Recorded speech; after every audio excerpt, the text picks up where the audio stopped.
The bulldozer roared to life, its engine growling as I began pushing dirt into the old, dry well behind my inherited lake cabin. It was a simple job, so I thought, meant to honor my grandfather's memory and make the land safe. But then Lisa Hammond charged across the grass like a one-woman militia, her voice shrieking as if I'd just demolished a national monument. "Stop that machine right now," she bellowed, flanked by 3 HOA board members who looked ready to arrest me. They accused me of vandalizing community property, their fingers jabbing the air like I was some rogue developer. The irony. I was the only one with legal rights to this land. From the well to the lakefront, the internal roads, even the fancy community center the HOA had built without permission, all of it sat on deeds bearing my name. Lisa didn't realize she was marching straight into a trap I'd been quietly setting. What happened next turned her smug grin into desperate pleas on her knees as 47 neighbors cheered my name. Buckle up for a tale of neighborhood justice that'll make your blood boil and your heart race. That morning, I sat by the well, my coffee cold, staring into the pit that had been dry for decades. This wasn't just any well, it was where Grandpa Amos taught me to fish at it, where we talk about duty and standing firm. When Dad passed 6 months ago, leaving me this cabin, I vowed to care for it the way Amos would have wanted. The well was a hazard, a gaping hole that could hurt someone, and feeling it felt like healing a wound on the land. I rented a bulldozer, expecting a quick job. The machine rumbled, and with each scoop of dirt, I felt I was keeping a promise. Then Lisa appeared, her entourage in tow, acting like I'd committed a felony. "You're destroying public property," she screamed, waving her arms like a traffic cop. I climbed down, keeping my voice steady. "Mom, this is my land. The well's on my property, and I'm making it safe." Her laugh was venomous. "Your land. Your tiny cabin sits on half an acre, Max. This is a common area for all residents." She was already on her phone, dialing the police with a smirk that said she'd crushed people like me before. The board members nodded like puppets, and curious neighbors started gathering. The cops showed up, First Officer Reynolds, looking like he'd rather be fishing than dealing with HOA drama. Lisa launched into a tirade about community values and my reckless destruction.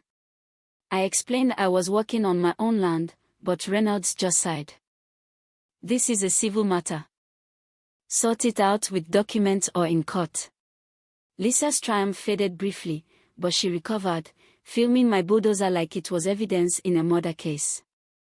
"This affects everyone's property values," she declared, her voice dripping with fake concern. She called me a careless renter, revealing her assumption that I was some outsider. I could have ended it then, pulling the deeds from my truck, but something stopped me. Maybe it was her arrogance, or the whispering crowd. I wanted to see how far she'd go. After the police left, I loaded the bulldozer and drove off, Lisa's silhouette in my rearview mirror, hands on hips, plotting her next move. The neighborhood buzzed with gossip, and I knew this was just the beginning. That night, nursing a beer in the cabin's kitchen, I couldn't shake Lisa's certainty her renter a job. Did she not know who owned this place, or was she lying? Grandpa Amos's last words echoed, "If anyone tries to stop you from fixing that well, check the basement. Everything you need is there." I thought he was just nostalgic, but now it felt like a clue. The basement was a time capsule of Amos's life, shelves of jars, fishing gear, and boxes labeled in his neat script.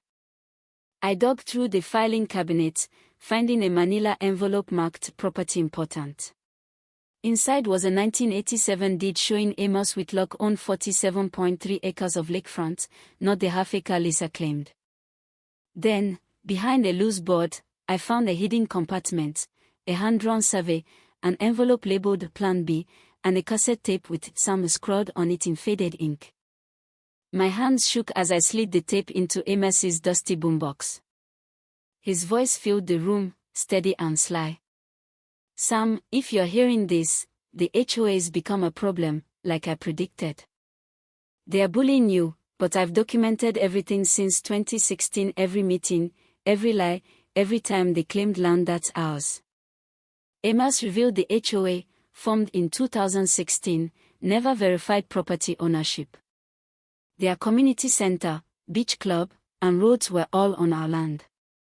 He'd sent certified letters offering to help relocate their facilities, but Lisa dismissed him as a senile old fool. He'd kept records of our financial tricks and overreach, chuckling on the tape about letting them dig their own graves. The kicker. You're not alone, Sam.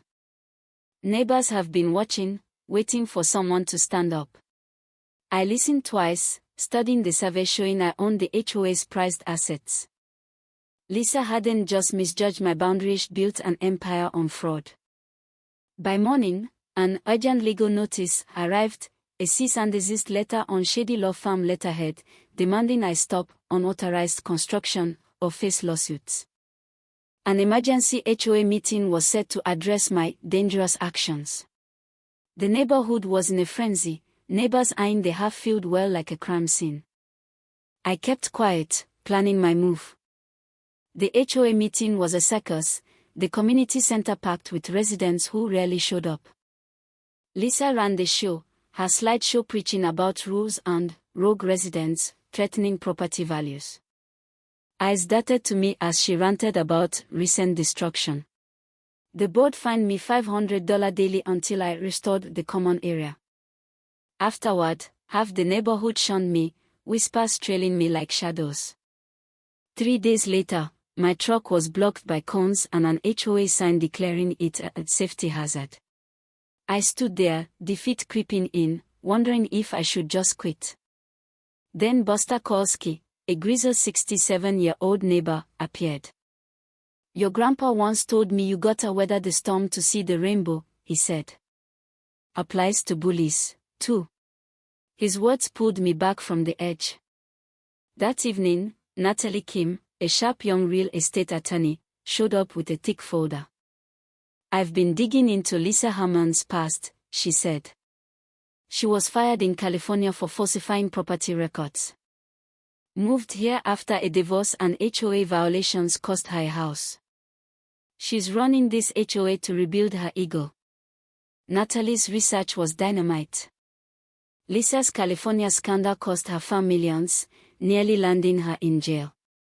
She'd filed the HOA's 2016 incorporation, claiming a thorough title search, but either botched it or lied about my family's ownership. At the county recorder's office, we confirmed Amos's deed was ironclad. Lisa had listed herself as the owner on permits for the community center, a blatant forgery.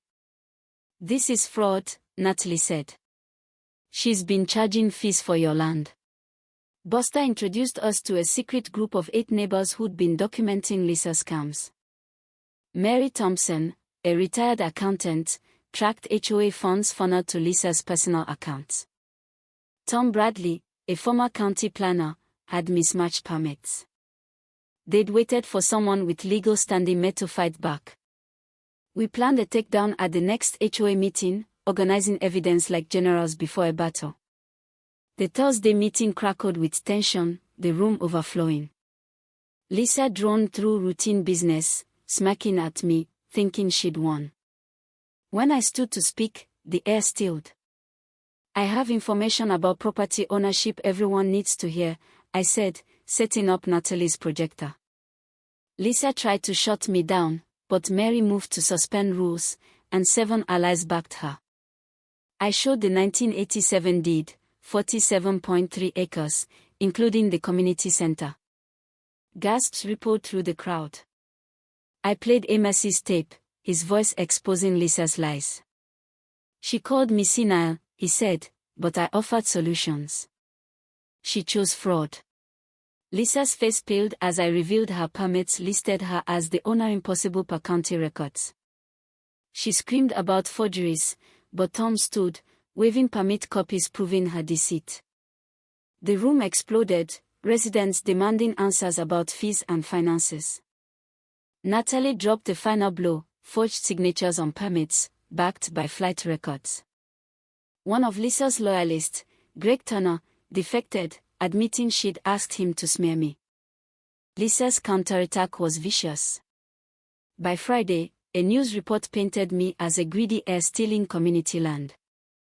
Protesters camped at my driveway with signs like, "Save our community." Lisa's federal lawsuit claimed I'd bribed witnesses, grabbing headlines. It felt like a nightmare until Natalie called. The FBI is investigating Councilman Derek Larson for taking bribes on permits. Lisa's HOA funneled money to his slush fund. Larson's arrest Wednesday unraveled her scheme. News outlets turned on her, questioning her ties to a corrupt official. That evening, Lisa made her last stand at my cabin, live streaming with 6 nervous supporters. "Sign over the land, Sam," she pleaded. "Think of the children." But Tom shouted about Larson's arrest, and her live stream captured her panic as supporters fled. I stepped forward, holding the deed.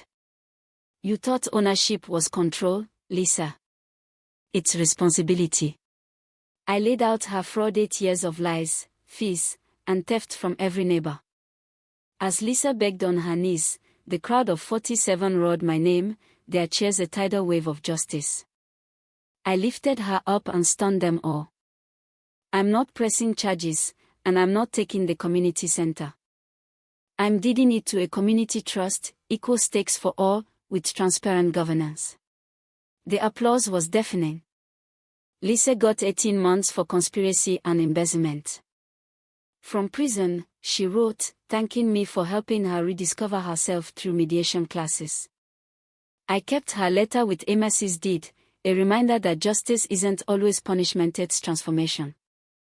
The neighborhood thrives now, with elected leaders and soaring property values. If you're battling an HOA tyrant, hold fast. Truth rises like water in an old well. Have you faced a power-hungry bully? Share your story below, and let's spark a debate about standing up for what's right.